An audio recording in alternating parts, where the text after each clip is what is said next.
The 80s was a decade filled with incredible movies, music, and the rise of popular video games that are still talked about today. Nintendo worked on many projects that led to people recognizing the true potential of video games, and even more so, they demonstrated that they were capable of developing iconic characters. Our favorite plumber, Mr. Mario, is the character we're obviously talking about. In his games, he was set on a quest to save the princess by defeating the evil King Koopa. Millions of people enjoy playing as the Italian plumber turned hero, so much so that it piqued the interest of the film industry, and it was revealed that in 1993, we would be getting a live-action adaptation of the games, starring Bob Hoskins as Mario and John Leguizamo as Luigi. It was a terrible movie that the critics hated, fans resented, it did poorly at the box office, and Nintendo pretends it never existed, so naturally, we have to talk about it right here on another exciting episode of A Cast to the Past. This right here is a podcast where we dedicate this entire experience into a retrospective into the games, the movies, the shows that impacted our lives for better or worse. And when talking about worse, definitely we got to conclude 2018 by talking about objectively, arguably speaking, one of the worst video game movies of all time, and that is the Super Mario Brothers movie. And we'll be talking about that right here, right now, on our bi-weekly podcast where every second week we get a action-packed episode dedicated to one specific topic, and then the weeks between, which happened previously, we talked about some of our favorite Christmas gifts between Keith Poshik from London, Ontario, and myself, Juan Velas from Puerto Rico. But back for possibly the worst episode he could be back for, from Boston, Massachusetts, Ryan McNulty. Why come back to this episode out of all the ones you could? I don't know. This episode may get me sick again, to be honest. We'll see. Now, guys, remember, A Cast to the Past is our show. We don't have to do this. we can turn this Skype call off, walk away from our computers. We could look at this more therapeutically. Exactly. We've like all this already never happened. We've all watched the movie, right? Yeah. So we might as well just get it out of our system. What if we just let it there? What if we just left it there? Let this be the purging process. Oh. Yeah, we got to do this. We got to do this because we've been fortunate enough to talk about awesome games like A Link to the Past, but for some reason, it seems like whenever you talk about video game movies, throughout time, they've gotten a little bit better. We had the Lara Croft movie, we had the Resident Evil movies. I'm not saying that they were awesome, but objectively, they were way better than this. But it seems like no matter how much time has gone by, this came out in 1993, people still bring it up. People still bring it up as never forget that they can do this. Especially now that we are going to be getting, a full-fledged Mario movie. We're getting the Sonic movie. We saw the poster of the Sonic movie, and then people are reacting like, are we going back to the early 90s with these terrible movies? So my question to you guys is, do you care for video game movies where they transform the controller into the big screen? I think there's two ways to go about it, and there's been examples of both, where you either have a movie that's trying to take the story from a video game and then adapt it to the big screen. And for the most part, I think that's actually worked. Those turn out to be good movies. Then there's the other side of the coin where you take something from a video game and then just literally throw references at a wall like it's a dartboard. Like, hey, you got this in the video game? Well, this is in the movie. You'll love this too, right? And that's kind of where all the video game movies that are considered disasters fail, at least in my opinion. I've for a long time wanted there to be an actual good video game movie, and to my knowledge, there's been some passable ones, some ones that are not outright horrible, but I do think we have still yet to get that just truly great video game movie. That first Resident Evil movie was all right. I think that is a 100% passable I don't think movie. there has been like just this groundbreaking movie yet. We've yet to get the first like great video game movie. What's the Citizen Kane of video game movies? There needs to be that movie that gives everybody else confidence to start making good video game movies. So yeah, video games and movies, you'd think they would naturally kind of fit together. There's a lot of great video games with great stories, but for some reason, something always goes wrong in that translation process. And a movie like Super Mario Brothers, you got to think, is actually probably one of the harder movies to actually adapt. So I'm surprised that it got such an early start in comparison to a lot of these other video game movies. Yeah, because when you think about it, the fact that it's live action, how do you transform all of this, which it came out in 1993, but don't forget that Super Mario World... Yeah, I mean, you don't, right? But Super Mario World came out in 1990, so you had 3 years, and I don't know when the production for this originally began, but you had some information, right? You had your things that you could sort of pick off of, like the color scheme, the characters, the acting, but it seems like somebody told them, hey, this is a popular thing. What if you use none of that? Yeah. Exactly. Just take all of these things, throw it to the trash, and then just have a blank slate. Who cares about the casting? Who cares about all these things? And once again, 1993, but for the years after, we kept getting different movie, video game tie-ins. So, Ryan, could you bring up a couple of them? Yeah, so just taking a look at some other video game movies that came out in the 1990s, we had Double Dragon in 1994, Street Fighter also in 1994. Yeah. So that was like the year of like fighting game movies or beat 'em up game. Yeah, fighting and beat 'em up games. Mortal Kombat in 1995, and then Mortal Kombat Annihilation in 1997. I would like to take a moment and say that first Mortal Kombat movie is a good movie. I agree. I would say it's not downright despicable, but that's maybe the nicest. Yeah. I'll be Leave like, you can say that about Mortal Kombat Annihilation. Annihilation. Oh man, Annihilation. Without question, it's turd. the best of the ones named. Without question, it's the best. Everything else in there is literal hot trash. So, it's really, the bar is low. The bar is super, super low.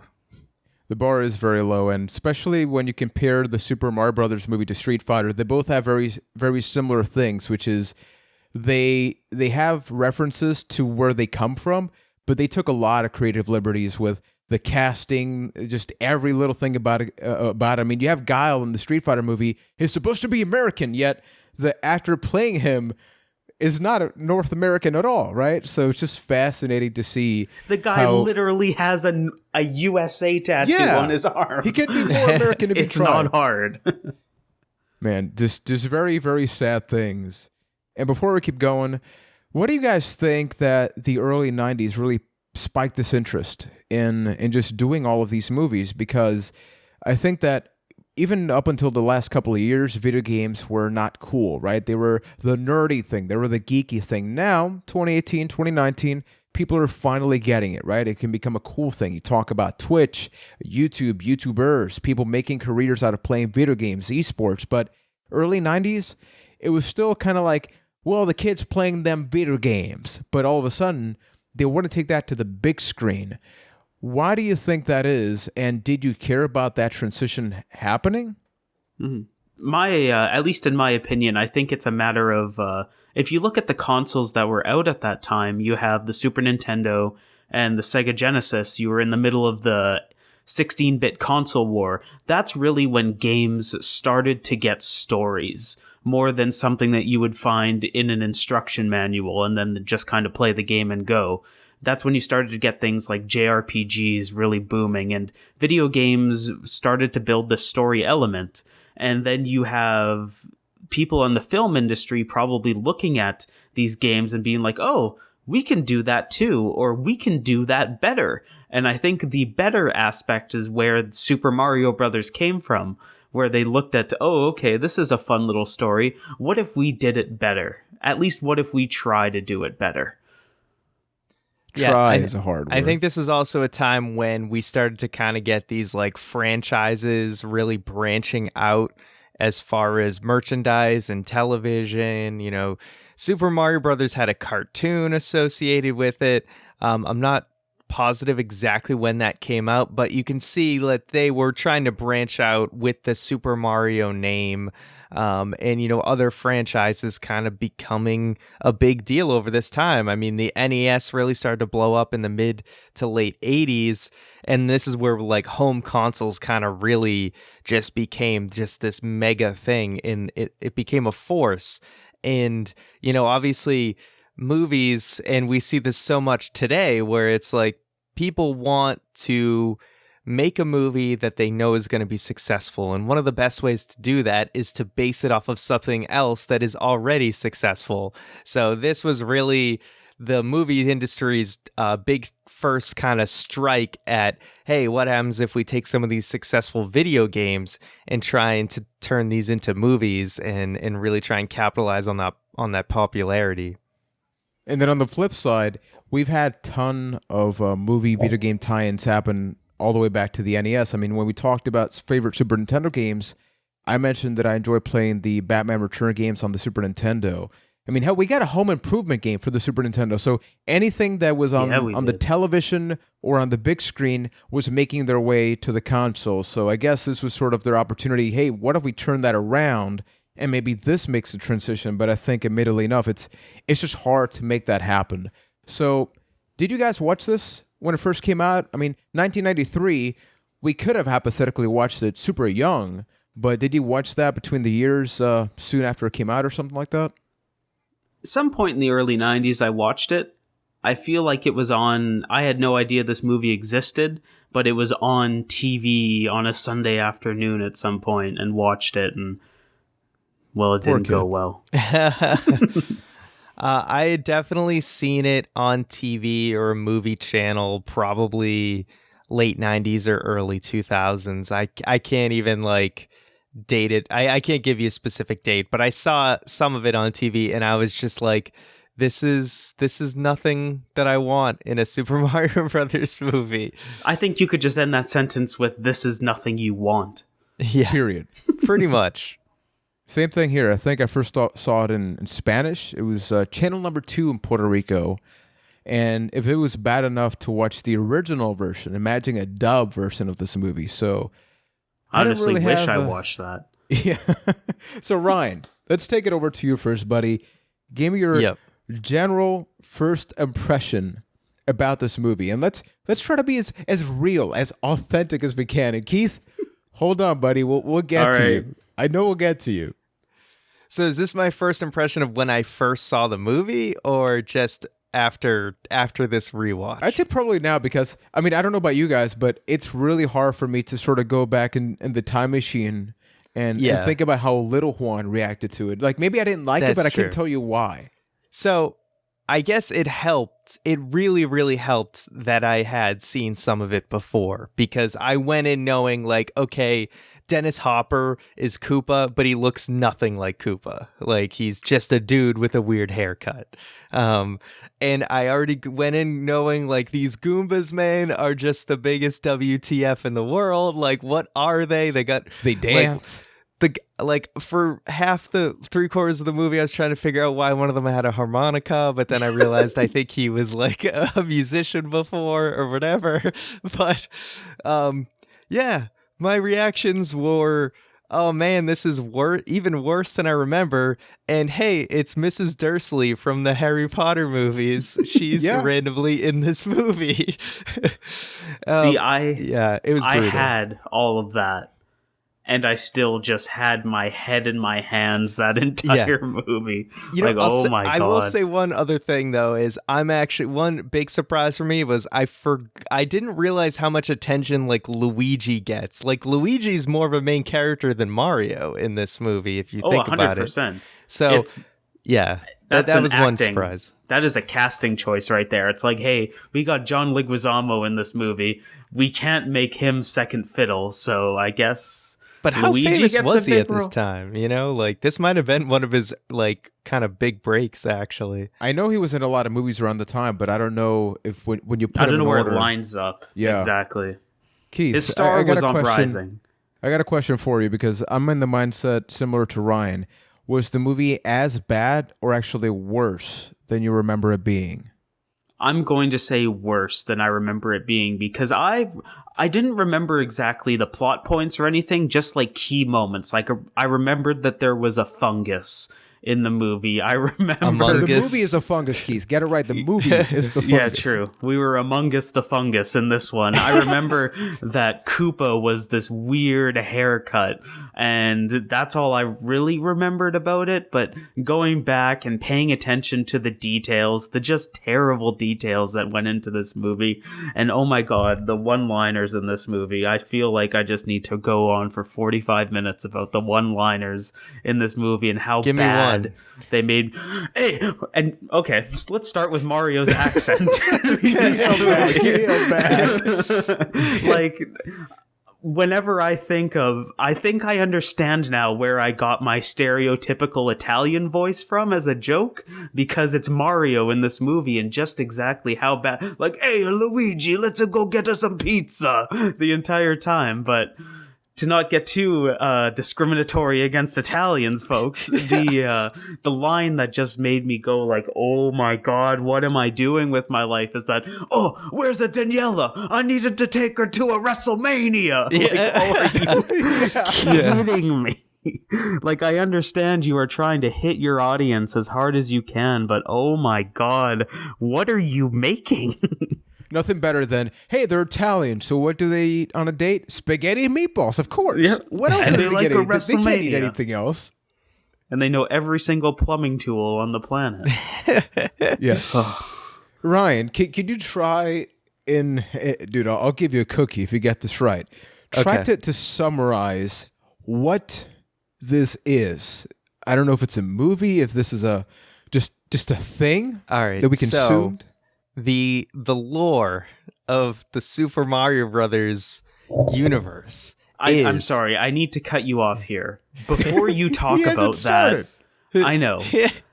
But just What the hell? keep in mind, to go to a point that Juan mentioned earlier, Super Mario World had come out by this point. That means there had been 4 mainline Mario games that they could have drawn from.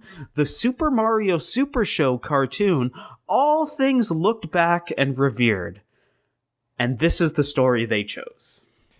Okay, so was it Dino Hatton? Is that what it's called? Dino Hatton, yes. Okay. That is All the right. name of... So, essentially, what's going on here is a long time ago, dinosaurs existed, and then a meteor shows up and just crashes into the earth and just kills all the dinosaurs. But what if there was a parallel universe where the meteor didn't destroy anything?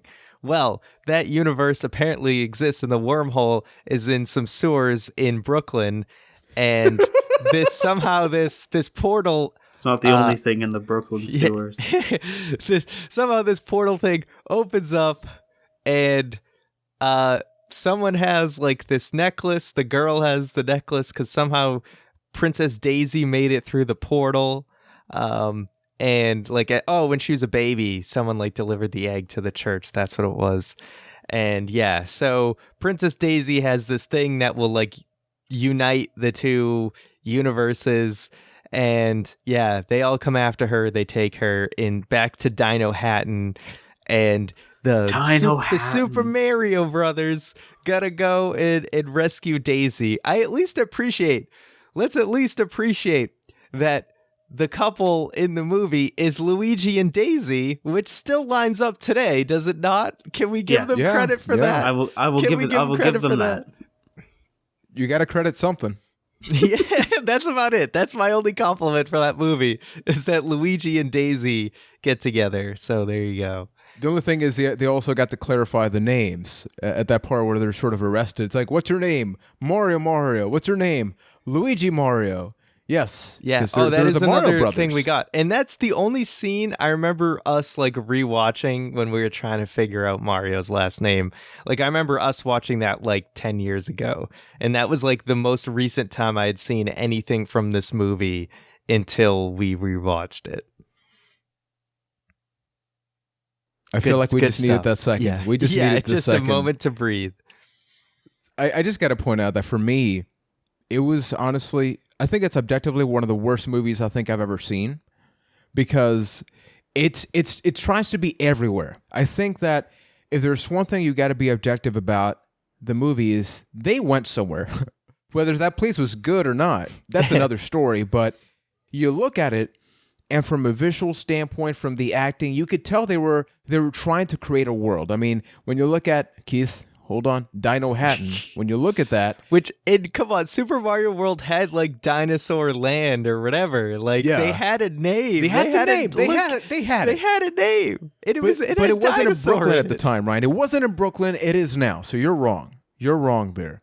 But the fact that they have the two dimensions, I'm like, you had the opportunity, right? Because I get it. You're doing live action, so you can't have the Mushroom Kingdom like you would in the video games. So, well, let's give them New York because they're Italian plumbers. But the moment that you add the second dimension, that's your excuse. That's your perfect justification to create the secondary world that can be just like it. But for whatever reason, the entire movie's dirty. And I don't mean in like a good or bad acting. I mean, everything about it is dirty, from the way New Yorkers presented to the way the second world is, to the Goombas, the Would lizards. you say, I think a good parallel in this movie that the director was really trying to pull from, in that a scene that really encapsulates that, is when Koopa is in the mud and he says that really that beautiful line where he's, you know why I love mud?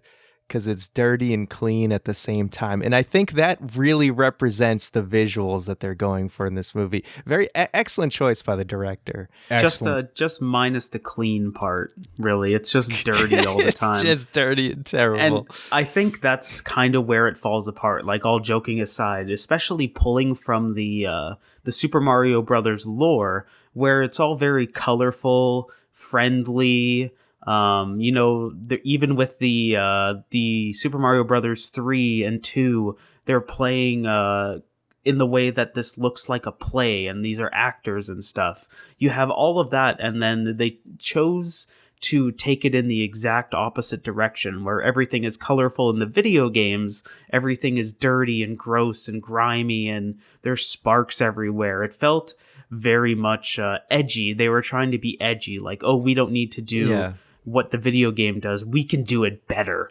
And they just failed. They flopped on that one, and we got the Super Mario Brothers movie because of it. Even in the same way of like, oh, it's not just Mario rescuing a princess, it's gonna be a dinosaur invasion. Everyone loves dinosaurs. Koopa's a Tyrannosaurus Rex. Everybody loves that. It just tried to be edgy and then fell flat on its face. Yeah, I mean, I think if anything, they were trying to go for the industrial kind of look, because you have the pipes and everything. So they were in a, let's be real, they were in a tough spot. If you were given this situation of like, you have to make the Super Mario Brothers movie, it's 1993, and like, this is the technology that's available to you. Like, they're in a tough spot. I don't think I'd go in this direction, but still, you have to recognize that if you were forced into this situation, you pretty much have an impossible task to make a good movie. Mm-hmm. And the more you think about it, you kind of realize that they did try to separate themselves from the video game as much as possible in a negative way. Even if you look at the cover of the game, it straight up says on it, "This ain't no game." So they're trying to say like, yeah, we're none of that kiddie. Yeah, the cover of the movie. And they're moving away from that whole, well, this isn't what your kids play. Who said it's a blast? Who on the cover of that said it's a blast? The Washington Post stated, it's a blast. Oh, so Washington Post. Washington Post is getting an angry letter from me. And is there dots in front of it, like a ... Because it could have been like, it's a blast of ass, and they just took out the ass part. Dude, it's just everything about the movie. So when you look at the protagonist, because I mean, it's a movie about the Super Mario Brothers. Mario. Yeah. So the most important thing is, who do you choose to be these guys? So naturally, you're going to choose for Mario a balding, middle-aged man that is a little heavy, for a character that has to move a lot in Bob Hoskins, which I don't know if you guys knew. I did my research for this episode. He didn't even know about the Super Mario Brothers games, even while filming. he had no context of what the hell was going on. So he's seeing these mushrooms and the fungus, and he has no idea what this is. And Mario Leguizamo, like John Leguizamo, I wrote it wrong, and I got it wrong in the cast thing. You wrote it wrong in the agenda. Yeah, I wrote it wrong there. I read what I write, and I write what I read. So John Leguizamo, we lost Ryan. God. He's an excellent actor, but Luigi, really? It just made no sense. And then Dennis Hopper, excellent actor. Nobody doubts that. But then who he gets to play is this weird, oddly sexual, deviant, dirty character. Honestly, his acting was not bad at all in this movie. It's just obviously the material he was given was absolute garbage. Yeah, it was terrible. He did the best he could with what he was given. So I do give Dennis Hopper a lot of credit. It was rough. I'm going to give you guys something right now, and I'm going to start over with Keith. Keith, be real about this, okay? I'm going to give you a heavy task, and you got to deliver. Are you ready, Keith? I will do my best. Give me one good thing about the movie. One legitimately good thing about the Super Mario Brothers movie. Go. Oh boy, that is a tough task. There's got to be something. There's got to be something in there that I like. And the credits? The credits were my favorite part, really.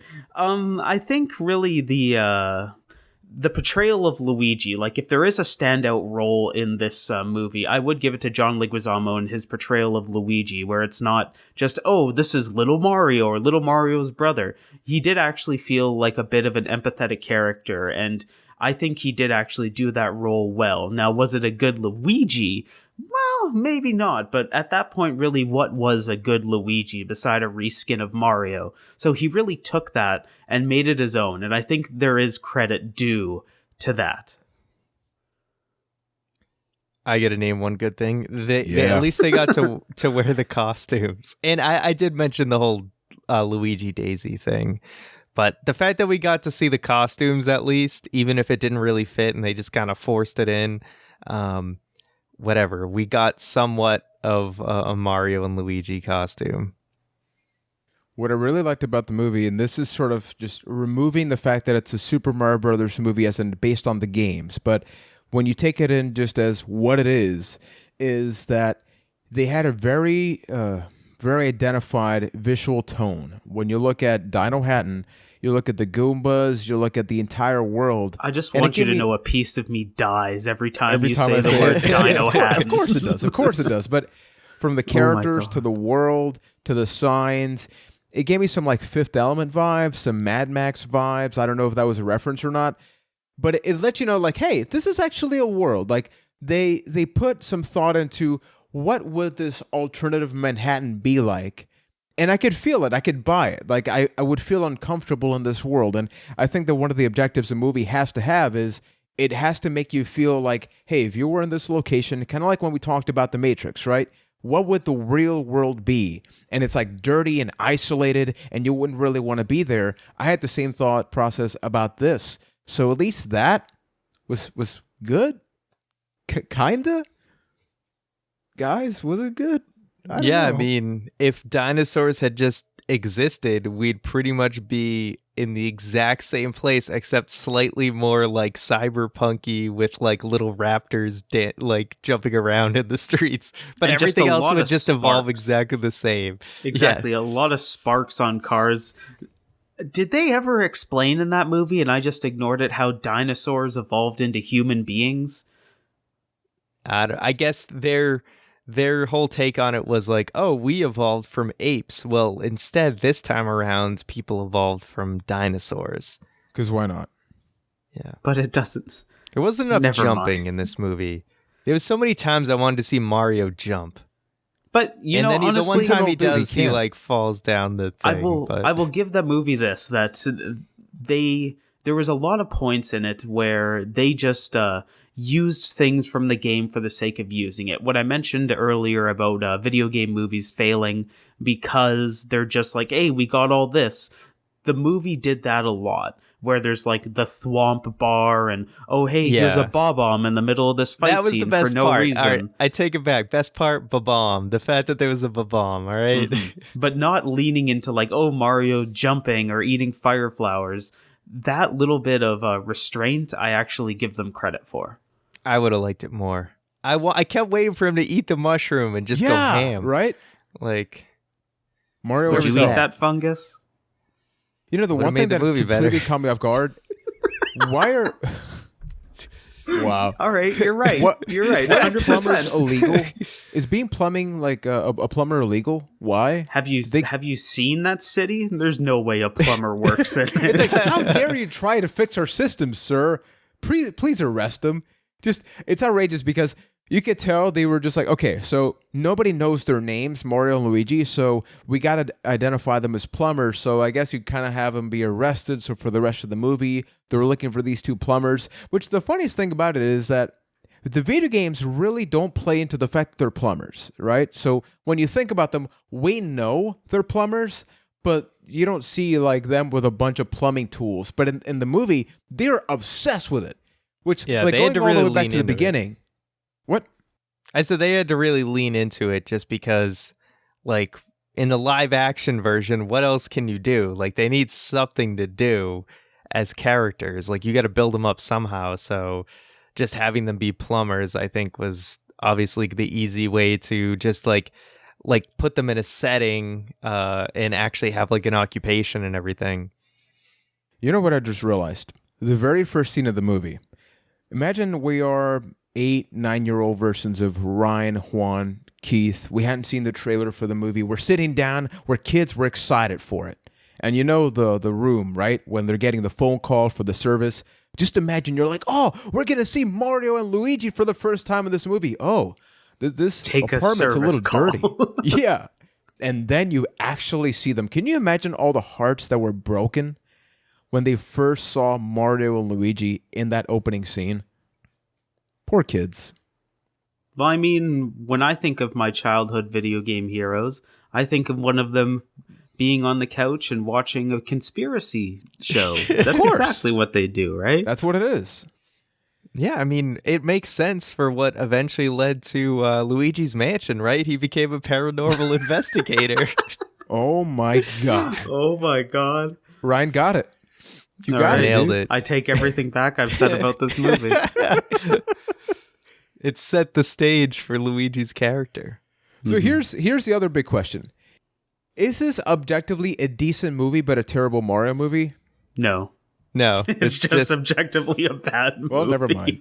yeah. You take out the Mario and stuff, it's still just not good. Like, Yeah, I mean, like we didn't even get into the whole concept of this machine that just evolves and de-evolves things that they just happen to have on them. And for some reason, they just want to de-evolve or evolve the head and no other part of the Because body. why not? Exactly. Yeah. And they even put, like, there was a scene where Koopa was in there and with no payoff. One of the most fascinating Yeah. parts of that movie just had no payoff. Like, if you want to turn Koopa into this dinosaur, like, Bowser-like character, there was your moment. All you showed was an eyeball. And that's it. And they wasn't didn't he even called go all the Bowser? way. Wasn't he called Bowser by Super Mario World? I think maybe. Is that when he went? I don't know when he was first called Bowser, but It had to be either way. around there. Yeah, because Yeah. Bowser's Castle was in Yeah. Super Mario Yeah. World. But yeah, all that machine did was give him a little bit more of a snaky eye or whatever. Like he had like a lizard eye or something. But only for that one scene. It was just it was dumb normal. and it made no sense. Yeah, they was never just- referenced it again. Normal It's- Dennis Hopper after that. But even some of Pretty the other much. callbacks with Yoshi. God, we didn't even talk about Yoshi and how he's just a raptor at this point with a weird tongue, which I guess that's as close to Yoshi as you can And they get. abuse him throughout the entire movie. First he gets kicked. They stabbed He him. gets stabbed. For They God's stabbed sake. Yoshi, dude. This Or is some the- How do you gangster do stuff. that? Another great example of them just referencing things for the sake of referencing them is Toad, where it's really easy to miss. Ryan even mentioned it. Yeah, the musician. Goomba with a harmonica. That's Toad through the entire movie. Just somehow Toad singing on the street turns into a Goomba, and they could have named him Frank for all we care. It has nothing to do with the movie. Yeah, Toad but because was it's Mario, a musician, just a random street musician, and then he got turned into a Goomba. Just let that sink in for a couple seconds. while we're just destroying things in this movie, can I bring up the ultimate line in this movie? Going back to the one-liners. Go for it. Luigi, how can you do this stuff? It's because I sit around and play video games all day. Yep. Somebody took a pen, wrote that on a piece of paper, and said, that is a good idea. Thing is, you forgot to point out, it was toilet paper, Keith. Toilet paper. True. Where they wrote And that. then he wiped it afterwards and then gave it to the director. Why? Why was that a good idea? Two things that we got to get to. First of all, we've sort of referenced them, but we haven't done it justice. The Goombas. The first thing, whenever anybody talks about this movie, I mean, for those on the YouTube version, we are about to freak you out. Bam! There's a giant picture of a Goomba. And for anybody driving, just park to the side of the road.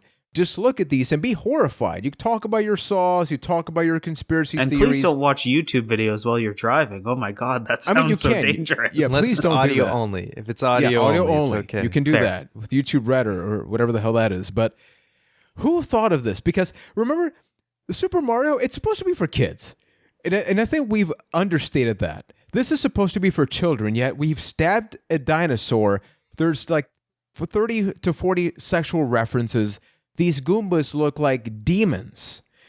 And the entire world is dirty, and it's this balding man as the protagonist of a character.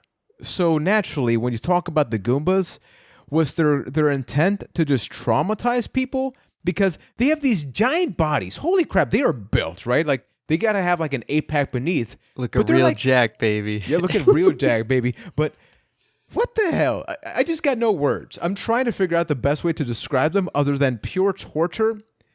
Yet, they look like children. They look like monsters and children at the same time. One of them gets set on fire. They set the Goomba on fire, people. Oh what the hell? Dude, I don't know. They have like weird... They're like human but reptilian, and it's like Goombas were... What? I don't know what the hell a Goomba is in Mario. What are they? They're just like a mushroom with legs and a face, basically. They're a walking turd.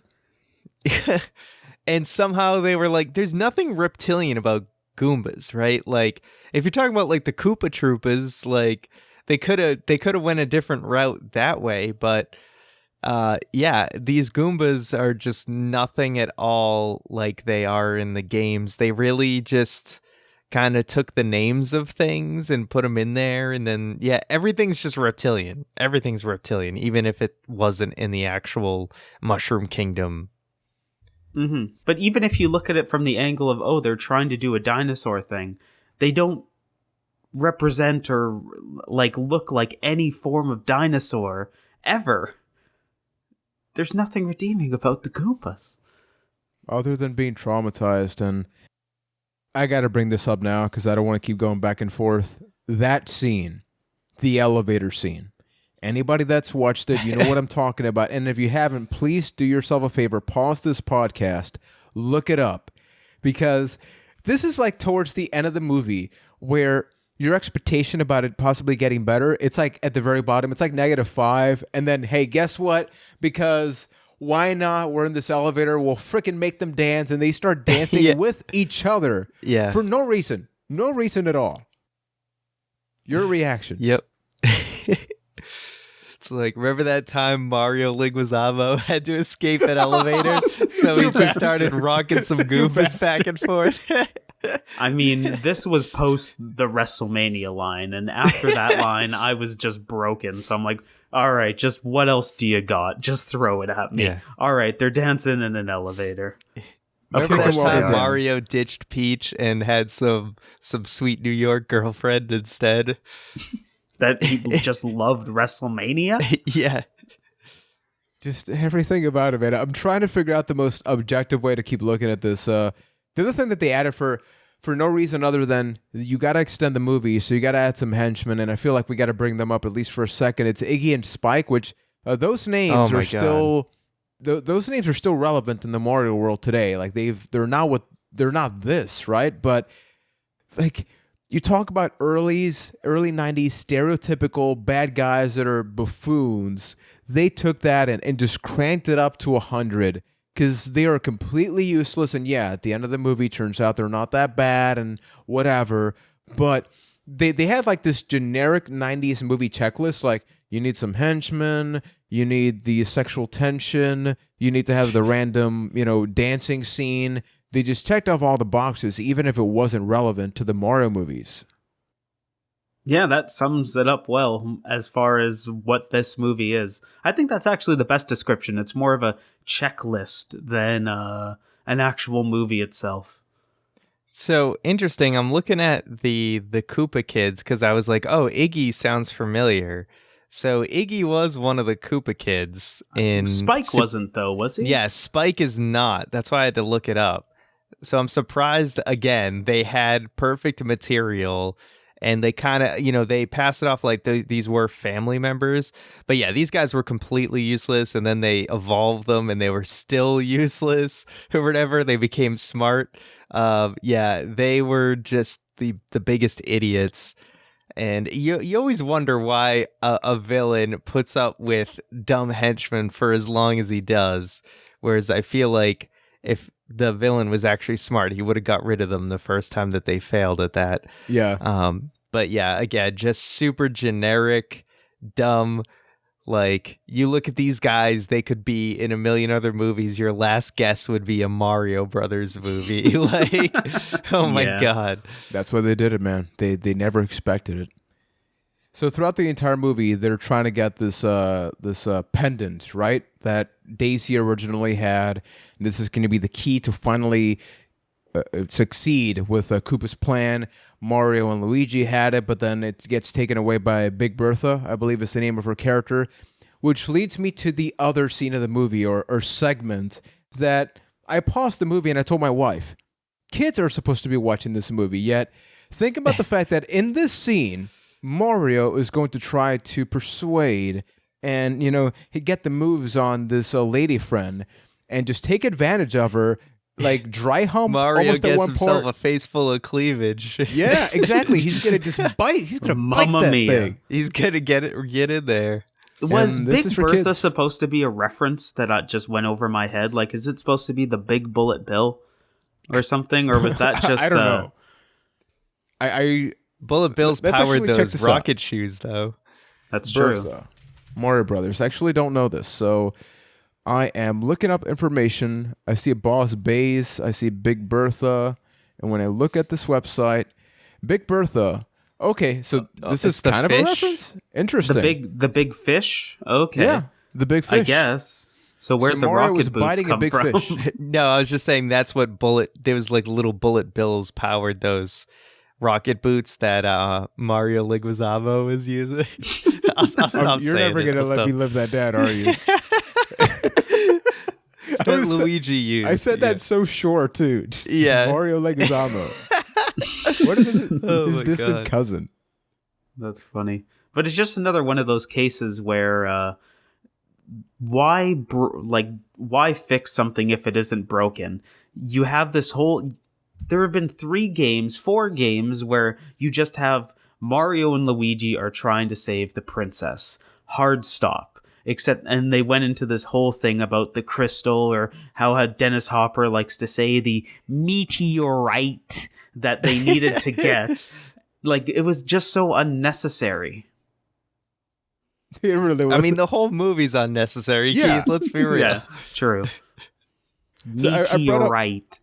I brought up on multiple occasions the sexual tension throughout the movie. Was I the only one that really just sort of felt that? Because it seems like with Koopa, the tongue, through the whole Big movie. Bertha. I don't want to swear here, but during that the early scene where Daisy is working at the construction site, and that what was his name, Spicoli, the Spicoli cleaning place, where he's like, "Hey, you better look out. There's a bunch of women going missing in New York." Yes, that was some messed up stuff. It's terrible, but yes, bad sexual tension. Ugh. Yeah, I think the way they started off the movie was like really poorly done, because it's like, oh, hey, it's the great way to start a Mario Brothers movie by like building a love relationship thing like between Luigi and some random girl who we don't know who it is yet. It's just like not at all how you would expect a Mario Brothers movie to start. Like, okay, if you had to write a Mario Brothers movie, how would it start? Okay, maybe it would be a relationship based thing, because it would be Peach like getting kidnapped, right? But instead it's like, oh, hey, remember when Luigi's talking to some like college archaeologist chick? Like, as the car's broken down. Yeah. Like, he literally just let her use a payphone. And that's what the whole relationship is built off of. And he was acting all like creepy there too. So yeah, good stuff. Good 90s romance. Yeah. Ugh. The other thing, when you talk about Mario as a series, the music is obviously one of the most important things. And I think it's only at the beginning and the end of the movie where you actually get to listen to like an actual Mario soundtrack. But for the rest of the movie, they had like this generic sort of like 90s heroic music playing throughout.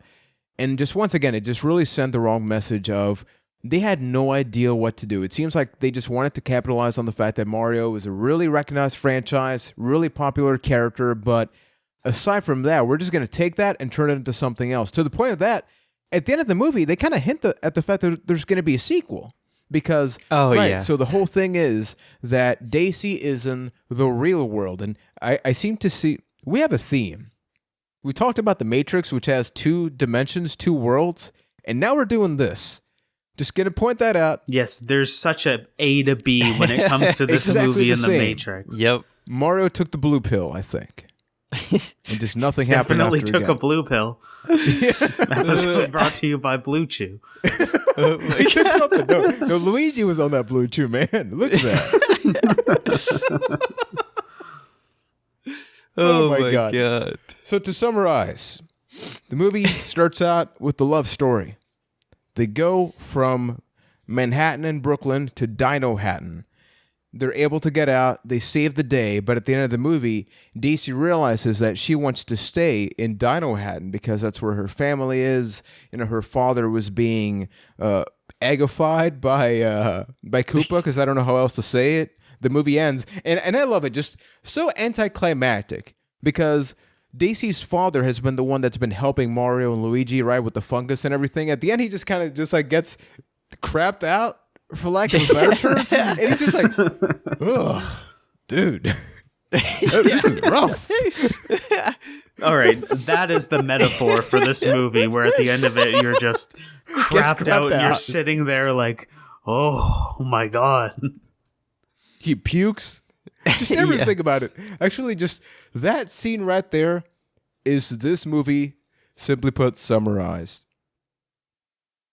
We poked fun at a lot of this, but what do you think is the one concluding thing that you're saying, like, this legitimately hurt the movie? There's one specific thing. I actually, no, I'm being real about this. So the movie sucks, right? It's bad. But every movie always has that one thing that's like, look, even when it had a bit of a saving grace, this is what just derailed it completely. What do you think was that one thing that, if that was modified, that could have led to a much better movie? One thing, just the one. Hey, Luigi, how can you do all these things? Well, it's because I sit around and play video games. It killed it for me. That one line was all I needed to just almost threw up after listening to that. I'm not going to be generous enough to say that, like, oh, one thing like could have saved this movie or whatever, because I think it's just a failure on so many fronts. Like there's those movies that I see where I'm like, oh man, like if they just stuck with this direction, or they didn't do this at the end, it would have been so much better. It's just like, I think the way that they handled the Mario universe just it felt weird and off and didn't make sense. It just felt very clashing to have like this cyberpunk like industrial world, but also trying to have like mushrooms and like bullet bills and bomb bombs and stuff, which are more cartoony. So you just had two ideas that were just at odds with each other. And then just the story, the like way overcomplicated with having multiple universes and stuff like that. They just got way too into the weeds with that crap, and none of it worked. Exactly. It's almost like you have so much good like reference material that you can pull from, but you choose to do none of that, and that's why you fail. I actually have one thing that I think could have made the movie a lot better, and I'm not saying he's a bad actor, but he was a bad actor in this movie, and that's Bob Hoskins, because he is surprisingly angry throughout the entire movie. And compare Mario in any game, right? He's like the happy-go-lucky character. He gives you a good vibe. Like, he makes you want to have a good time, right? Even though the princess got kidnapped in the games and stuff like that, but he's still cheerful. He's still hopeful. He's not hopeful in this movie. He's always angry. He looks dirty, upset. He gives you the wrong vibe. And keep in mind that he's the one that is really guiding you through the entire movie. Yeah, he's supposed to be the main dude. And he doesn't feel like the main dude at all. Like, Nintendo today would never let Mario be portrayed like that. Oh my God. Like, could you imagine? Yeah. Mario is like the least interesting character in this entire movie. So like that is just like one absolute huge failure. Is like, you don't really care about Mario at all in this movie. Like he's one of the most irrelevant people. So that's been it for the general discussion regarding the movie, because I don't think we can bear more time discussing the little things about it. But that being said, it was fascinating to do a little bit of research about this, because it's a miracle this movie even happened. So with the Home Alone episode, I looked up a couple things, like the fact that originally other people were going to be considered for certain roles, like, over 100 kids auditioned for the role of Kevin McAllister. With this, just so many things happened that I tried to pick 4 main ones. So, Ryan, could you go piece by piece and we can talk about those? All right. Time for some fun facts. Yeah. We need something fun about this. Yeah. First fun fact. In 2007, Bob Hoskins stated that it was one of the worst things he ever did. The whole experience was a nightmare. Fun facts. Yeah, so fun. Just think about that. I mean, I believe it. I believe it 100%. I mean, you could tell it was just a total mess. Because when you compare this to Home Alone, right? Kevin McAllister, Macaulay Culkin, even though to this day people still go like, hey, you're the kid from the Home Alone movie. Home Alone was a good movie. People watch that every year. They don't think about that when talking about the Super Mario Brothers movie. Yet Bob Hoskins, I guarantee you, would constantly be reminded about this. He can never forget it. Yep. All right, let's go to number 2. Just like this movie, number 2. Anyway, all right. Dennis Hopper was disparaging of the production, recounting in 2008. It was a nightmare, very honestly, that movie. It was a husband and wife directing team who were both control freaks and wouldn't talk before they made decisions. Anyway, I was supposed to go down there for 5 weeks. I was there for 17. It was so over budget. Oh my God. That makes a lot of sense. This movie has a runtime of 104 minutes. Dennis Hopper was there for 17 weeks. Can you imagine being there for 17 weeks in this environment, encapsulating this movie? Dude. No. So after reading that, I had to look it up. According to IMDb, the budget for this movie was $42 million estimated in 1993 money, and it only grossed about $20 million. Yeah. Wow. And that's more than it deserves. Yeah. All right. So the next one we got Hoskins and Leguizamo were drunk most of the movie. During a scene where Leguizamo had to drive a van for a stunt involving himself and Hoskins, the inebriated actor accelerated too hard and had to slam on the brakes, causing the van's door to smash Hoskins' hand. Hoskins can be seen wearing a pink cast in a fair amount of the movie as a result. I never noticed that. Yeah, That's I didn't notice that either. Yeah, that came from ScreenRant.com. And that's just one of the many things. Apparently, Hoskins was accidentally stabbed throughout the movie. He was injured. Oh my God. Yeah, like stuff happened. And if it was for a good movie, it's like, yeah, it's worth it. But all of that for this piece of crap that bombed. Bombed. Yeah, seriously.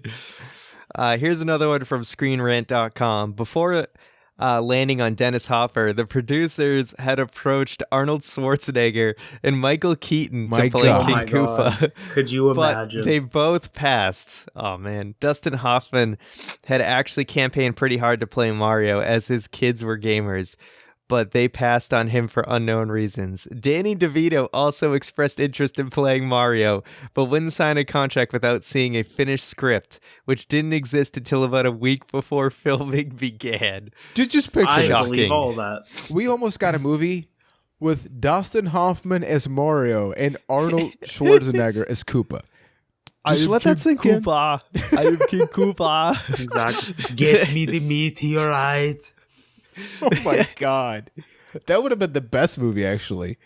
Dude, please do that. Is there, hey, we have two dimensions in this movie. Is there 2 dimensions about another place where we ended up getting this one?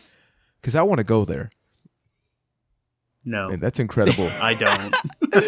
Oh my God. So what do you think the legacy of this movie is? Because as I mentioned at the very beginning of the podcast episode, people still bring it up. For better or worse, really, it's for worse. People still talk about it, and I guarantee you that 100 years, 200 years will go by, and it will always be cemented as one of the movies that if we took it for what it was, we may not have gotten a lot of video game movies afterwards. Yeah, we did, but we've seen that we've never had that yes moment. We finally got that movie. We got that with GoldenEye when it came to movies transitioning to video games. What do you think this left where you sort of brought it up, I guess, Keith, where Nintendo would never do this nowadays? This movie would just not exist. They would be looking at the script, yet look at that. Apparently the script wasn't even done till like a week before the movie took place. Mm-hmm. This movie will forever be the gold standard of how not to do a video game movie.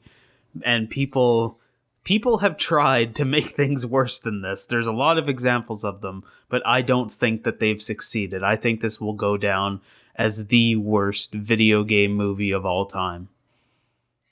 There's probably some worse ones out there with like the Uwe Boll movies, but Yes. So for the legacy for this, I think this movie is the reason why Nintendo has yet to make another like big budget movie. Like why we don't have a Zelda movie, is because of the failure of this movie. And I think also this movie played its role in why we don't see video game movies just having this success and being churned out in the same rate that you see something like a comic book based movie. There's just been too many failures that have just scared away a lot of movie makers. So yeah, this definitely played a role in just the bad part of the video game movie world. But coming soon, are you ready for the new MCU? The Mario Cinematic Universe. Oh no.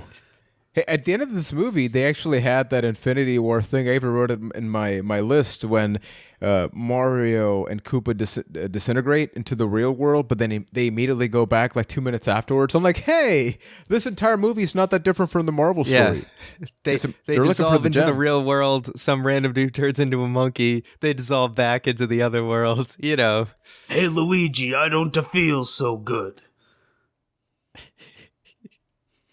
Just everything. Just think about it. This is our last episode of the year, people. Thank you. It is. Thank you for tuning in. Thank you for listening. And We how did do you it, guys feel? This is Congratulations. Round of applause for all of us. Yes. We made it happen. Ryan, this is how we ended it. You came back for this. You were gone for a week, and this is how it ends. I came back for this. Do you regret that's all it? there is to say. Do I regret it? No. I said at the beginning, I think we needed this outlet to kind of just get this movie, like just kind of completely detox from this movie. So I feel better having just let my frustrations out.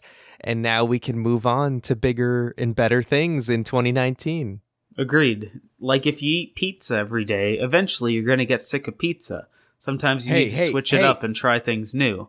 And I think, you appreciate the good more when you experience the bad. So I really don't regret going down this journey. I would like my time back, but I don't regret it. I think that's going to be one of the great things about the show, which is that, we're going to talk about the awesome movies, but there's been movies and games that when I saw it as a kid, they were bad, but then you watch them now, and you can get something out of it. And even with this, it's an objectively terrible movie. I think the legacy is that there's a reason there's not a Blu-ray about this movie and only a DVD, because Nintendo realized, hey, why would we want people to see this in high definition? So yeah, you don't want to make it easier to see the pink cast on Mario's hand. Exactly, right? You get all the details now, man, especially when he bites that thing in the nightclub. You would get to see that in higher definition. Just get in there, Mario. Just get in there, Mario Leguizamo as well. Just get him in there, too. oh my goodness, bud. Hey, the good thing is, this is bad, but what we got coming down the pipeline, those are pretty good. So, Ryan, we got to cleanse the palate desperately, horribly. What is our mouthwash for the next month and a half? All right, well, we got coming up on January 13th, we're going to be reviewing Resident Evil 2 for the PlayStation 1. I'm looking forward to that. That is a game I have not played. That is exciting. Yes. So we hype for that one. And then on January 27th, we've got the movie Toy Story, the original one, the first Pixar movie. That's going to be really good. Yes. And then lastly, on February 10th, we are going to be reviewing an 80s movie. We've covered a lot of 90s content. And, we talk about, hey, a cast of the past. It's about looking back at some of the stuff from the 80s and the 90s. Well, it's time we put our money where our mouth is and cover a movie from the 80s. So we're going to have listeners pick, and I will tell you what the options are. There will be a poll on Twitter for you to vote. And those movies are The Breakfast Club, The Goonies, which was suggested by Justin Bohannon. We also have Bill and Ted's Excellent Adventure, and then suggested by Wizard of Gore on Twitter, the movie Tron. So some great, very memorable 80s movies for us to go back and watch. I never seen Bill and Ted's Excellent Adventure. Yeah, I've only seen 2 of these movies. Which 2? I've seen at least the majority of all of them except for Tron. Yeah, I've seen Tron and I've seen The Goonies. I've never seen The Breakfast Club and I've never seen Bill and Ted's Excellent Adventure in full. I know I've watched The Breakfast Club at least on TBS at some point. Yeah, but I don't think I've sit down and watched it. No matter which one wins, we're in much better hands than the last poll where we ended up watching the Super Mario Brothers movie. We will not be disappointed. Yes, Air Bud. You guys. You wish we got Air Bud. I wish I got Air Bud. I was excited for Air Bud. But the people listening were not. They were like, guys, you got to suffer a little bit because you're talking about too many good movies. You got to balance things out. But so thanks, everyone. Yeah, thank you so much. And Justin Bohannon, for example, he sent that on the Discord channel. We do have that. You can check it out over at acastofthepast.com/Discord. If you don't know what that is, it's a chatting platform. A lot of people use that for video games. We talk about video games as well. We have that pretty fancily laid out. So we have a category for each episode. So if you want us to talk more about Super Mario Brothers, you can actually just hit us there. There's an app on your phone for it. And if you like this, please consider leaving a review. Especially for those listening on podcast apps, that goes a long way in really helping us grow and become better each day. We pass 100 subscribers on the YouTube channel, so thank you so much for that. And I think that as time goes by, a lot of really good things are going to be happening. So any closing comments from you guys for 2018? 2018 was the first year of this show, and I think overall it was a good year. We kind of ended it at a bit of a low but fun point, and I'm really excited to see where we go in 2019, all the different things to check out and enjoy and, grow as a podcast. I'm looking forward to it a lot. Yeah, no, a lot to cover. I'm excited to play some more games, some games I haven't played before, see some movies I haven't seen before, and also just, re-experience those ones I haven't seen in a long time. So I think 2019 is going to be a great year. 2018 was a great start to this show, and I'm just excited to see where we go from here. Yeah. And don't forget that poll for the 80s movie review. You can check that out right now. Twitter.com/acastofthepast. Once again, Breakfast Club, The Goonies, Bill and Ted's Excellent Adventure, or Tron. Let us know. We'll be announcing the winner in the next extended episode. And up until next time, this has been it for 2018. And this has been it for another exciting episode of A Cast to the Past. It's just not working, guys. It's just not. We're trying, but there's no fluidity. Mario Leguizamo, Mario Leguizamo, Mario Leguizamo, Goodbye. Mario Leguizamo. Goodbye.